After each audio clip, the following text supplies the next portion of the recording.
Assalamualaikum warahmatullahi wabarakatuh. Saya Nadia Rizky Salsabila dengan NIM 187221004. Di sini saya akan mempresentasikan tugas informatika biomedik untuk progres UAS yang pertama.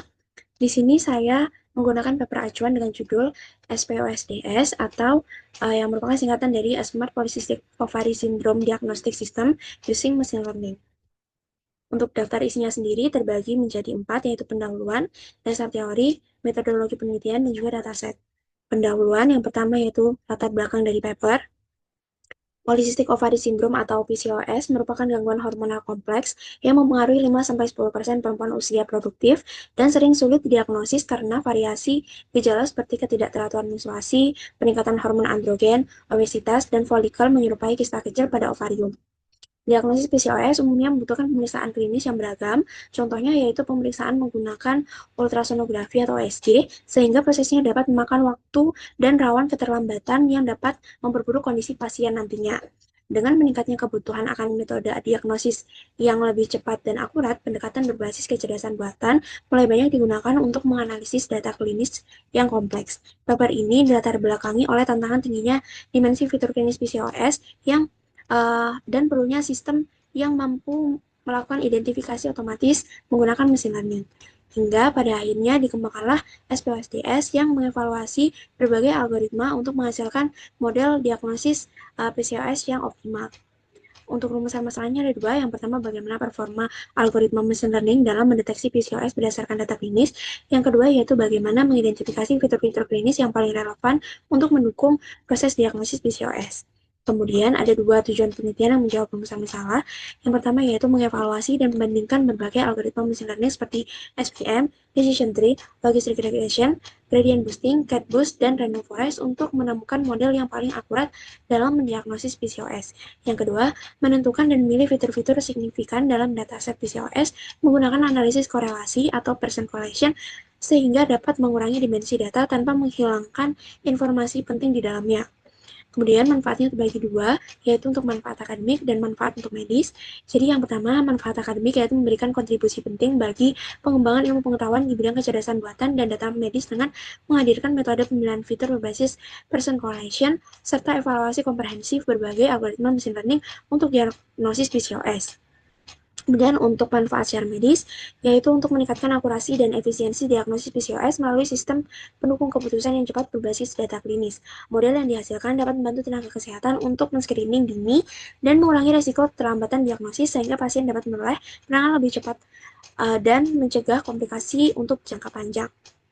Kemudian untuk dasar teori, yang pertama ada ovarium, di mana ovarium ini tempat uh, berkembangnya PCOS.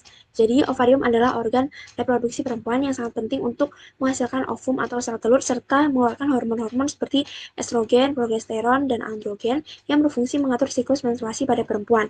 Secara anatomi, ovarium dibagi menjadi dua, yaitu korteks dan juga medula.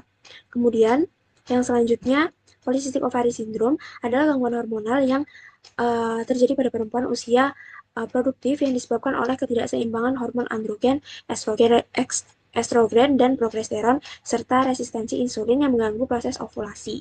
Kondisi ini menyebabkan munculnya banyak folikel kecil menyerupai kista pada ovarium sehingga apabila di USG ovarium terlihat membesar. PCOS dapat menimbulkan menstruasi tidak teratur, infertility, dan meningkatkan resiko obesitas serta penyakit metabolik lainnya. Selain itu, PCOS juga berdampak pada kesehatan psikologis, meningkatkan resiko stres dan depresi akibat masalah fisik dan kesuburan. Kemudian yang selanjutnya ada machine learning. Machine learning adalah cabang dari kecerdasan buatan yang memungkinkan sistem untuk belajar dari data dan membangun model tanpa perlu pemrograman secara eksplisit.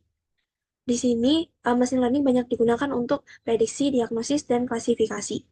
Kemudian selanjutnya, preprocessing data adalah tahap penting untuk meningkatkan kinerja dan efektivitas model algoritma machine learning dengan cara menyiapkan, membersihkan, dan mengatur data sebelum proses analisis selanjutnya dilakukan, agar data bisa lebih bersih dan terstruktur melalui pengolahan data. Preprocessing digunakan untuk memastikan data yang digunakan dalam proses pengolahan ini optimal. Kemudian selanjutnya ada smooth atau synthetic minority oversampling technique adalah metode penyeimbangan data yang digunakan untuk mengatasi ketidakseimbangan kelas dengan cara membuat sampel baru secara sintetis pada kelas minoritas melalui interpolasi antara data yang berdekatan. Tidak seperti undersampling yang mengurangi jumlah data mayoritas, Smooth menambah data minoritas secara terkontrol sehingga distribusi kelas menjadi lebih seimbang tanpa kehilangan informasi penting. Kemudian Pearson correlation dalam penelitian ini digunakan sebagai metode seleksi fitur yang mengukur hubungan linear antara dua variabel menggunakan koefisien korelasi Pearson yang memiliki nilai dari rentan min 1 sampai dengan 1, di mana plus 1 menunjukkan hubungan positif yang kuat, min 1 menunjukkan hubungan negatif yang kuat, sedangkan 0 menandakan korelasi lemah atau tidak ada hubungan sama sekali.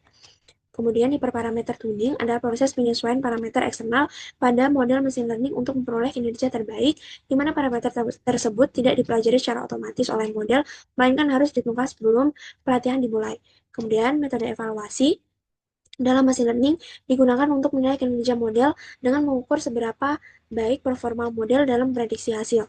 Kegunaan metode evaluasi ini adalah untuk memastikan bahwa model yang dikembangkan tidak hanya memiliki tingkat akurasi tinggi pada tahap pelatihan, tetapi juga mampu melakukan generalisasi yang baik terhadap data baru. Untuk metodologi penelitiannya dapat dilihat pada flow berikut. Jadi yang pertama itu ada pengumpulan data. Jadi data PCOS ini dimulai dengan pengumpulan data di mana parameter data itu terdiri dari parameter klinis seperti riwayat menstruasi, hormon, dan karakteristik fisik pasien lainnya. Kemudian ada data cleaning, yaitu pembersihan data seperti pembersihan missing value, inkonsistensi data, dan penanganan outlier. Tujuannya adalah untuk memastikan kualitas data sehingga model dapat belajar secara optimal tanpa gangguan dari data-data yang tidak valid. Kemudian, class balancing atau smooth, yaitu karena jumlah antara pasien PCOS dan non-PCOS ini tidak seimbang, maka metode smooth digunakan untuk menyeimbangkan kelas yang menghasilkan sampel sintesis pada kelas minoritas. Kemudian ada set threshold value T1. Di sini peneliti menetapkan nilai ambang atau threshold awal yang digunakan dalam proses evaluasi iteratif untuk menentukan apakah model perlu diperbarui atau tidak. Nah, selanjutnya ada fitur selection dengan Pearson correlation. Kemudian di sini fitur dengan korelasi di atas threshold T yang dipertahankan untuk mengurangi dimensi data sehingga menghilangkan fitur redundan. Kemudian data split di sini untuk data training 70%, kemudian data testing 30%.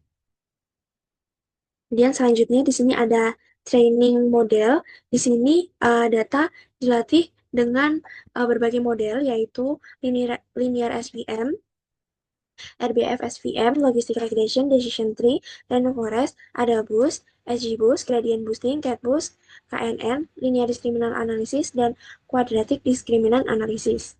Kemudian ada model evaluation dan update threshold T. Di sini setiap model dievaluasi menggunakan metrik tertentu, misalnya akurasi, seperti di paper ini menggunakan akurasi, dan jika nilai performa lebih baik dari threshold sebelumnya, nilai threshold diperbarui dan diproses lebih lanjut. Kemudian pengecekan kondisi if T kurang dari T1. Jika threshold yang diperoleh masih kurang dari nilai ambang optimal, proses dievaluasi dan pemilihan model akan diulang. Jika optimal, maka proses akan dilanjutkan ke select the best model, yaitu memilih model dengan akurasi terbaik. Kemudian lakukan hiperparameter tuning untuk meningkatkan akurasi. Selanjutnya, mohon maaf, di sini terjadi kedobelan metode. Setelah hiperparameter tuning itu selesai. Kemudian di sini ada penjelasan mengenai dataset. Jadi dataset ini merupakan dataset dari Kaggle, merupakan dataset publik dari Kota Ratil tahun 2020. Jadi dataset ini berisi 541 record. Kemudian setelah dilakukan cleaning data, ini menghapus satu record yang berisi data tidak konsisten. Jadi jumlah bersihnya adalah 540 record. Di sini data berasal dari 10 institusi di Kerala, India. Kemudian data dibagi menjadi 70 untuk data training dan 30 untuk data testing. Kemudian dilakukan smooth karena data tidak balance. Kemudian fitur-fitur yang ada dalam dataset sendiri ini terdiri dari 42 parameter awal, namun dua fitur dihapus karena merupakan unique identifiers. Kemudian satu fitur, marriage status, dihapus karena dianggap tidak relevan. Jadi total fitur yang digunakan adalah uh, 40 fitur, di mana ada satu kelas label, yaitu PCOS, di mana satu menandakan bahwa pasien ini positif PCOS dan nol pasien non-PCOS. Untuk referensinya, saya papernya dari Tiwari et al. Tahun 2020 dengan judul SPOSDS, atau merupakan kepanjangan atau merupakan singkatan dari Smart Polycystic Ovary Syndrome Diagnosis System Using Machine Learning. Berikut untuk link papernya, saya dapatkan dari Science Direct. Mungkin sekian presentasi dari saya. Terima kasih, ada kurangnya saya mohon maaf. Wassalamualaikum warahmatullahi wabarakatuh.